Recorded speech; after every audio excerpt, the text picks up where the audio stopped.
kita akan mulai belajar Ajax-nya. Saya akan mulai dengan membuat tag script pembuka dan penutup di bagian struktur HTML-nya. Lalu di dalamnya kita akan menuliskan sintak-sintak dasar untuk melakukan Ajax JavaScript-nya. Nah, sebelum itu teman-teman silakan buat folder src. Saya sudah punya foldernya. Lalu di dalamnya ada data.json, di mana isinya hanya satu data saja. Dia dalam format JSON. Kalau teman-teman belum familiar dengan JSON, JSON itu merupakan salah satu format data yang dapat kita gunakan. Jadi nanti idenya kita akan mengakses data ini melalui Ajax untuk ditampilkan ke halaman browsernya. Oke, itu aja. Kita akan mulai. Di bagian script ini kita akan buat satu function dengan menuliskan keyword function, lalu namanya katakanlah adalah load Ajax. Seperti ini, kurung kurawal. Nanti load Ajax ini akan kita panggil di bagian sini. Kita akan panggil secara otomatis pada saat halamannya di load. Tentu kalian bisa meletakkan fungsi ini pada saat user mengeklik sebuah tombol atau kalian bisa menjalankan event-event yang lainnya.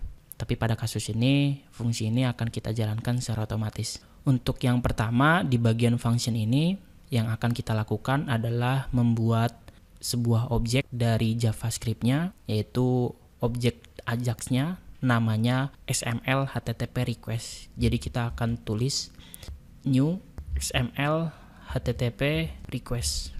Seperti ini. Ini adalah objek Ajax-nya yang sudah tertanam di dalam browsernya, di mana kita akan taruh objek ini di satu variabel dengan nama const Ajax. Jadi sekarang variabel Ajax ini adalah objek dari XML HTTP request-nya. Jadi istilahnya kita menginstan sebuah kelas dari objek XML HTTP-nya. Nah, setelah XML HTTP request ini dibuat, kita sudah bisa membuat HTTP request menggunakan Ajax JavaScript-nya. Diperhatikan penulisannya seperti ini, huruf besar kecilnya, jangan sampai ada yang error. Setelah itu kita akan memanggil metode open dari objek Ajax-nya. Jadi kita akan sambung dengan metode open. Di metode open ini akan ada 3 parameter. Yang pertama ada metodenya, ada metode get atau post. Karena kita mau ngambil data maka kita gunakan get. Lalu yang kedua nentuin URL atau sumber filenya ada di mana. Tentu URL yang kita akses berada di folder src, dia dalam bentuk string, lalu data.json. Jadi kita akan mengambil data dari file ini, itu untuk parameter yang kedua. Lalu parameter yang ketiga berikutnya adalah apakah kita mau asinkronus atau sinkronus. Tentu kita mau dia asinkronus atau tidak sinkron. Makanya kita tulis true di sini. Sebelum kita kirim datanya, kita akan uji satu kondisi dengan menggunakan metode onReadyStateChange dari objek Ajax-nya. Jadi kita tulis ajax.onReadyStateChange sama dengan dia akan menjalankan sebuah function untuk melakukan sesuatu. Seperti ini.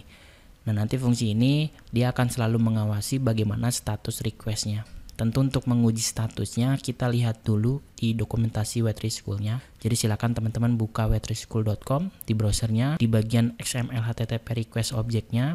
Di sini teman-teman bisa lihat ada keterangan yang perlu kalian ketahui sebelum melakukan Ajax-nya. Jadi ada 2 status yang perlu kalian uji setelah menuliskan onReadyStateChange-nya.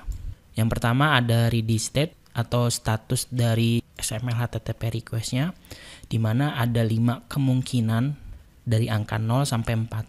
Yang paling penting di sini kita mau uji apakah request-nya sudah selesai, maka kita akan uji apakah ready state-nya adalah sama dengan 4. Begitu juga untuk statusnya, kita juga akan uji apakah hasilnya oke atau halamannya tidak ditemukan, yaitu 404 not found.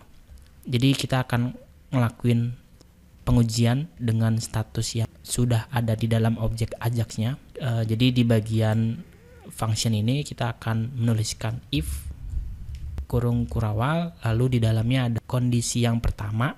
Kondisi yang pertama adalah this ready state, penulisannya diperhatikan sama dengan 4. Lalu yang kedua apakah statusnya this status sama dengan 200.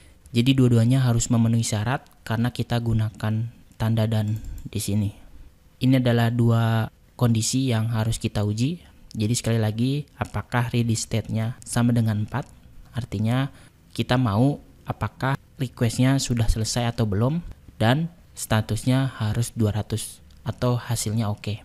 Nah, kalau berhasil, kita akan melakukan console log di bagian if ini dengan memberikan sebuah pesan kalau Ajax berhasil dilakukan.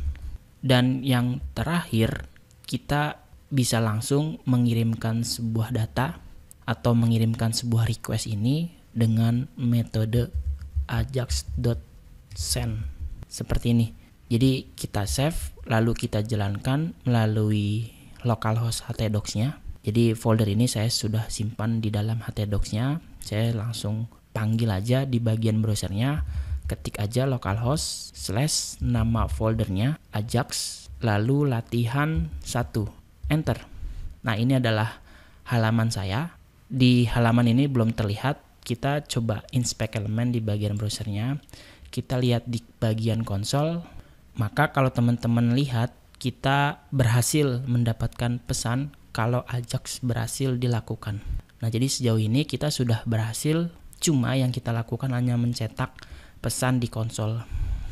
Nah, bagaimana kalau kita keluarkan hasil data dari JSON-nya? Ada yang tahu bagaimana caranya? Yaps, benar. Kita tulis metode dari Ajax-nya, yaitu this response text sebagai data responnya. Kalau kita save, lalu kita reload halamannya, maka sekarang datanya sudah muncul. Dan ini adalah respon dari data.json. Jadi sekali lagi kita sudah berhasil mendapatkan hasil respon dari sumber file yang kita kirimkan. Jadi sekali lagi kita sudah berhasil mengakses data.json ini dan memberikan sebuah respon dalam bentuk string seperti ini. Tentu setelah ini teman-teman sudah bisa mainin data JSON-nya lalu tampilin ke halaman HTML-nya. Tapi sebelum itu kita harus parse dulu data respon ini dengan menuliskan json.parse kurung buka lalu kurung tutup di bagian sini. Nah, ini kita akan simpan ke dalam variabel data sebagai data responnya yang sudah kita parse. Kita buat let data di sini. Kenapa kita parse dulu? Agar JavaScript bisa mengakses data itu dalam bentuk JSON. Karena kalau kita menuliskan this response text ini, dia hanya mengembalikan sebuah string dari data.json-nya. Selanjutnya, kita akan sediakan sebuah elemen di bagian sini, yaitu elemen li, pembuka dan penutup. Lalu kita tulis aja di sini nama. Lalu namanya kita taruh di bagian tag strong-nya. Kita kasih ID, kita tandai dengan nama result. Elemennya masih kosong. Kita akan isi elemennya dengan menuliskan dokumen get element by ID. ID-nya adalah result. Kita akan masukkan teksnya dengan menggunakan metode text content yang sudah kita pelajari di bagian JavaScript-nya. Text content lalu data. Seperti ini. Tentu harus spesifik data apa yang harus kita tampilkan. Kita mau menampilkan data.name untuk namanya. Kita save, kita lihat lagi di browser, maka namanya dari data.json sudah tampil seperti ini. Atau teman-teman bisa menampilkan gendernya. Begitupun untuk data bagian yang ini. Jadi bagian key ini teman-teman bisa aksesnya dengan menentukan objeknya, baru nama key-nya apa. Kalau kita tulis data seperti ini, maka yang dikembalikan adalah objek. Jadi kita harus spesifik menuliskannya. Data objek ini kita mau mengakses nama key apa. Bisa name, bisa gender, dan bisa yang lain. Sesuai dengan data JSON yang kita tulis di sini. Jadi pada bagian ini kita sudah belajar dua hal, yaitu cara melakukan request dengan Ajax, lalu kedua cara menggunakan file JSON-nya. Tentu ini semua adalah cara normal yang dilakukan oleh JavaScript. Mungkin sedikit pusing, tapi penting untuk kita pelajari. Saya kasih bocoran kalau kita bisa menggunakan bantuan jQuery untuk menggunakan Ajax-nya. Dan yang menariknya lagi, dengan jQuery penulisannya lebih simple, tapi tidak apa-apa meskipun saya lihatin cara susahnya dulu di JavaScript sebelum kita melihat cara yang dimudahkan dengan jQuery. Oke, sampai jumpa di pertemuan selanjutnya. Terima kasih.